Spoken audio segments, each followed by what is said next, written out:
I was told not to put my face on the cover because, I quote, nobody knows who you are. Let me be brave about it. Let me also be honest about it, because fulfilling destiny requires collaboration. I'm glad that we're finally here. I kind of feel scared to say that because I'm like, Lord, I hope nothing else happens. I hope this is really the finish line. Woke is a book about surprise! I am back. Hello, hello, hello. If this is your first time, this is Journey to Woke. And Journey to Woke is my process and the story of the releasing of my very first book, my memoir. I am so excited and I'm so glad that you're on this journey with me. So, Woke is a book about wokeness, right? It's about wokeness. It's called The Culture Proof Guide to True Awakening. And I've invited you into my process, into the journey of the releasing, the making, and all the behind the scenes of what it took to get this book into your hands. So I'm very glad that you're here. I'm very excited. And I want to give you a recap. If you watched the last episode, I spoke about how, I was believing God for the releasing of this book to happen just at the right time, with the right people, with the right resources. You heard me speak about some of the challenges that I was facing at the time. And lo and behold, we are almost 2 years after I shot that last episode. So I'm here to catch you up. I'm here to let you know what has been happening since. And I would say that, as much as I was on fire and really hopeful and really excited about how everything was going to go, and I thought to myself, you know what, this is it. We're nearing the end. It turns out the end was a little bit further along the road. So what's been happening ever since is that, fine, I was done. I wrote the book and I sent it to a publisher in the States that I was pretty sure I was going to work with. It didn't necessarily go the way that I had expected, and there was a lot more that I needed to invest, and a lot more resources that I needed to have. So I recalibrated. But details of that are in that last episode. If you haven't watched it, I encourage you to go back and watch that episode. So since then, I have been crossing my fingers, basically. I've been, just waiting for God to move. Like I said, I needed a miracle. I still need that miracle, but I've gained a lot of clarity since. So the episode that you watched was around springtime 2023. And ever since then, I have not touched my manuscript. I haven't changed anything yet, but I went on a journey of trying to find a way to gain the funds, to find good partnerships. And I found a couple of people who have led me a bit closer to where I am now. So shortly after the last time I spoke to you, I met a group of people, right? A couple, actually. I met a couple who helped publish a book for a South African author whose book I think did pretty well. I did mention in the last episode that she's quite a controversial author. And I went and I spoke to them and they told me what they can do. They gave me another quotation, which pretty much the same, it's like 100K to publish a book, it seems. So I spoke to them, and the company is basically the husband is an author, and then the wife does like the back behind the scenes, the logistics, the distribution, and all that kind of stuff. And the guy who's the author was very enthusiastic. He had read a portion of my manuscript, and he was very moved and touched, I would say, from what he had read. And he was like, "Can I please edit your book?" And it would have been a really great honor for a seasoned author to edit my manuscript. But one of the things that I believe that God has been showing me through this journey is to trust His voice in me and to trust everything that He has spoken through me. I would say that getting the book edited was probably my biggest expense, because it requires, obviously it requires a lot of time, and it requires the expertise and all of that. But in all the people that I had spoken to, that was like the most hefty part, and that it had me stuck for a really long time. And as much as I wanted to move forward with them in that way, unfortunately the money never came. It was a lot. That I would have needed to have in order for somebody to edit my book. But I know that, over these months that have been going by, God has been speaking to me, and I've been, been saying, "God, I really believe that this book needs to come out." And I have a certain sense of urgency for my book, but I think that God has been slowly creating more clarity that I have now that I didn't have back then. I really, really thought that I needed somebody to, fact check, to check if it's theologically sound and all of those things. But at the end of the day, I've really just had to trust God. So a little bit after that, I went and I found work. And I thought, let me work and save. Let me put the entrepreneurship on the side for a little bit. Let me pause that, and let me have a stable income in my life so that I can actually save towards the things that God wants me to do. And I tried that. Unfortunately, it didn't work out the way that I wanted it to. So many unpredictabilities in this journey, but it's really taught me to trust God. It's really allowed me to also be more confident, because I think when we try things, when we go after our dreams, when we pursue purpose, we think we need a whole bunch of things that we don't really need. At least that's what it's turned out to be. So, I tried to save. The savings didn't match up. Life happened along the way. And eventually I got to this point where I was at an event, and that event was, it's called Back to the Garden, and it was basically just like a curated space for us to commune with God, right? So the theme of it was, communion, having communion with God. And, I just thought I was just going to another event, where, not any other event, but, like we go to Christian events to hear from God, right? But I don't think that I had anticipated what happened that day. It was a year ago. So now we're in August of 2025.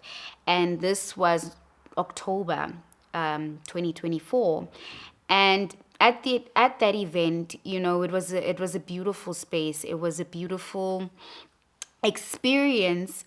But I heard God say to me very clearly that it's time for the world to see my expression through you. And it really shook me, because I thought I was just chilling and waiting for God, but it turns out God was waiting for me to see that everything that I think are the steps to releasing the things that He's given me is not necessarily what I need. It's not necessarily what's necessary. All that's necessary is trusting in God. So I took that encounter very seriously, and almost immediately I quit my job. And I said to myself, okay, I need to work on everything that God has given me, and it requires for me to be focused. And while I was working, I tried to, work on my fashion brand. I took on a few clients here and there, but I worked a very demanding job, so it was very difficult for me to really give all those things my all. So, one of the things that happened is that I was I was building my community through social media, making sure that I'm consistent to some extent, making sure that I'm sharing my story. It costs something to share my story through a book, but what I decided to do is that I'm going to share my story through the free stuff, the free channels that are accessible to me, right? So I did that for quite some time, and I think it was helpful for me to learn how to articulate myself. I did a few podcast episodes. I engaged with people, and I think that that was very helpful. But in the past 10 or 11 months, I've just been working solely more on my fashion brand. But I came to a point where I looked at God and I said, God, something has to give. We need to keep moving forward. We need to keep taking steps towards the releasing of this book. And lo and behold, I ended up shooting the cover of my book earlier this year. I think it was earlier this year. Or was it last year? No, it was last year. It was last year. You see, it's like, such a long journey that it all jumbles up. But last year, around March, at least my salary was used for something. Last year, I went and I shot the cover of my book, and that was amazing. I was actually sitting at work and just, thinking about everything, about my purpose and about all the things that I want to put out into the world. And I just picked up the phone and I called a photographer friend and I said, look, are you busy this weekend? And this is somebody who I had been trying to, hey, when are you free? All those kinds of things, but it never aligned. So I decided that, what, let me just see if he's available. And he was available. I had spoken about how the first time I tried to shoot the cover of my book, that we went to an Airbnb and we had a swimming pool and all of those things. And I was like, okay, how do we make sure that this is done and we keep it as simple as possible? I called my sister. I'm like, look, can we do it at your house? She lives in an estate. So there's like forests, there's like a golf course. So we had ample locations that we could use, and she's got a swimming pool in her backyard. So we did that, just beautiful. We shot videos, so you're going to see that in the trailer video if you haven't seen it already. And it was amazing. It was absolutely stunning. I love how everything came together just so perfectly.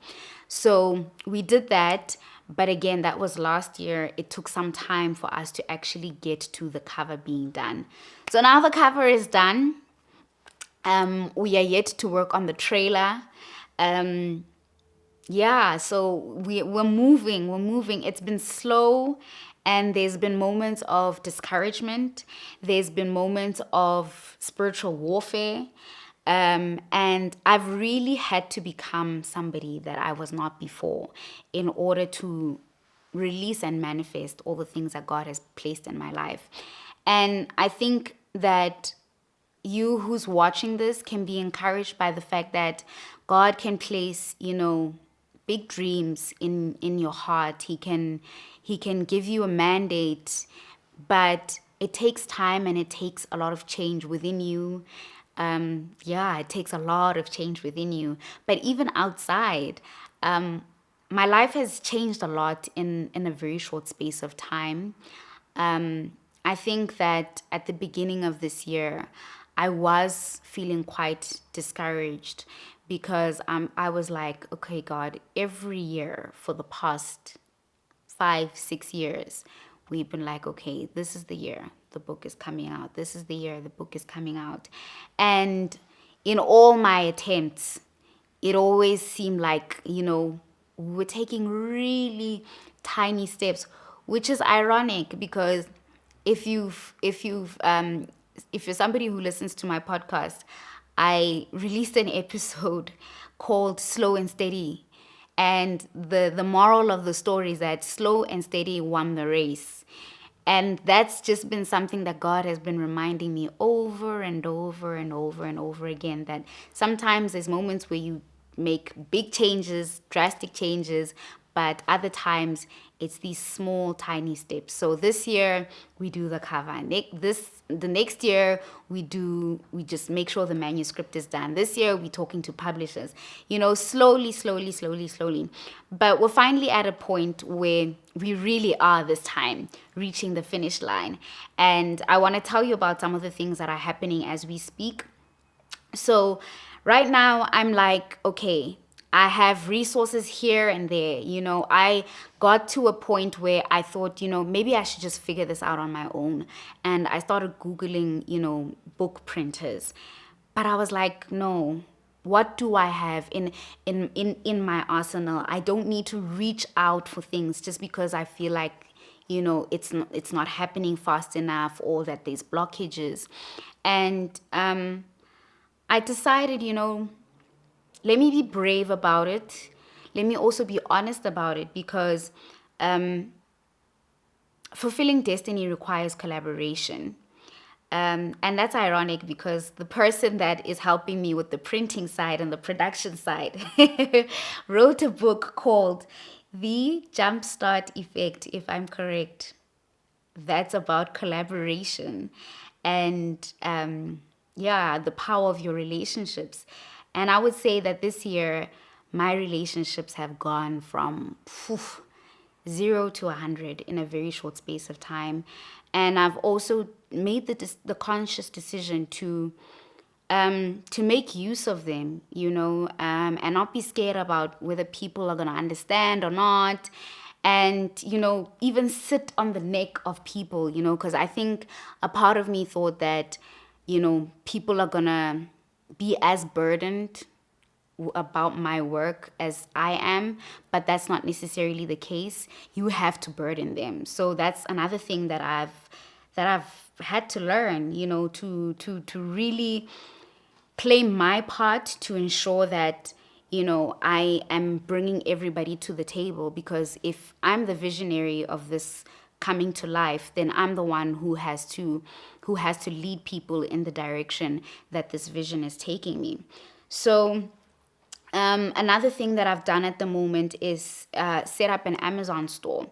So the reason why I had gone to an international publisher is because I believe that this book is not just for my circle. It's not just for the people I have access to. And I don't want to limit God, and I don't want to limit myself. So I want to make sure that I explore every channel humanly possible to make sure that this book comes out. I think it could have been easy for me to, I don't know, just to use whatever I have. But there are certain things that I need to do to ensure that I stretch myself, that I learn things that I haven't learned before.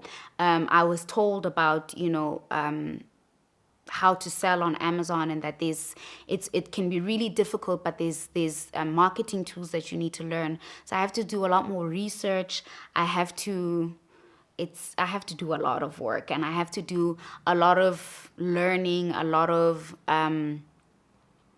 reaching out to different people as well. I think one of the things that I wanted to do was to get a publicist. But I remember God saying to me, this was a while ago, he said that I'll take it to where it needs to go. I'll be your publicist. Now, I didn't really believe him, but as I'm learning, as I'm researching, I'm like, oh, okay. Actually, I don't need to pay somebody 30K in order for them to, call podcasts and say, hey, this person wrote a book, we want to have a discussion with you, all those kinds of things. You can really do those things on your own. And since I'm meant to self-publish instead of publish through a traditional publishing house, I guess these are the things that we need to do. We need to get our hands dirty and do the work required, do everything that's required in order to make it happen. And one of the things that unfortunately I've experienced, and I feel the need to share this because I think it could be easy to be discouraged if any of your collaborators are not coming to the table, or maybe they do something or say something disrespectful, or maybe they belittle your story, or say, you're so young, you haven't really experienced anything, why are you writing a book? People say things like that.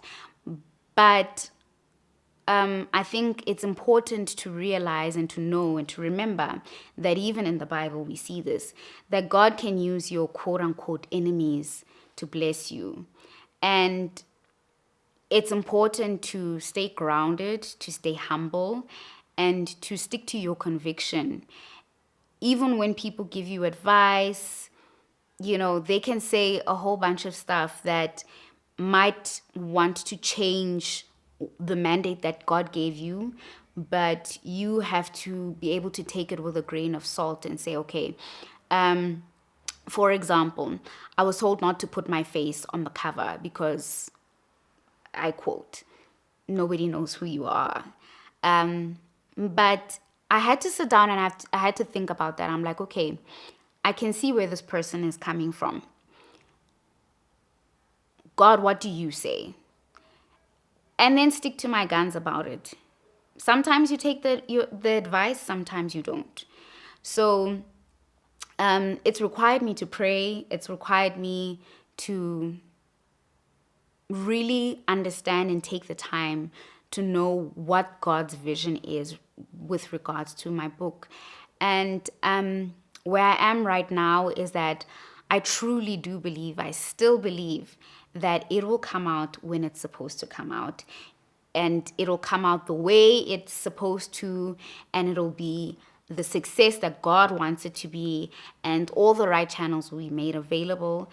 And I'm really excited. I'm very, very excited. We're going to go into production, and I will show you the behind the scenes of that as well. There's not too much to do, still a few things, but not too much to do. But I'm happy about the changes, that have been happening in my life, that have been sort of like a reflection of God showing me that, hey, I am moving things around. I've made new friends, I've built new relationships, I've even changed churches, which I was just like, okay, God, what's this about? Like unprovoked. What does this have to do with anything? But I can see that God is like shifting things and aligning things in order for the things that have been sitting and waiting to be released. I can see how God is setting up the stage for all those things to happen, and I look forward to it, and I look forward to hearing your feedback about my story, and about some of the things that I talk about that are difficult. Some difficult conversations that I'm hoping this book will ignite. And I want to see you at the launch. I want to hear your testimonies and your stories. And I want to see people's lives changed the way that God has changed my life. So I'm glad that we're finally here. I kind of feel scared to say that because I'm like, Lord, I hope nothing else happens. I hope this is really the finish line. But I believe it is. With all these changes and moving parts, I definitely think that this is it. This is definitely it. So by the time you watch this, you will know when it's going to be released, the release date of the book, the launch date of the book, when you can go and buy it either on Amazon or at a bookstore. So I'm excited. I'm very, very excited, and I'm extremely grateful that it's taken this long, because I've also had to grow personally. I've also had to see my story differently. And now that I do, I think that this is the perfect time to actually share it, and that it couldn't have happened anytime sooner. So, God's perfect timing. I'm excited. I'm excited. Thank you for joining me for the journey to woke. Thank you for joining me in becoming truly woke, and finding our identity and living out the purpose, the calling, and the truth of who God called us to be and created us to be. So, thank you, and I will see you along the journey.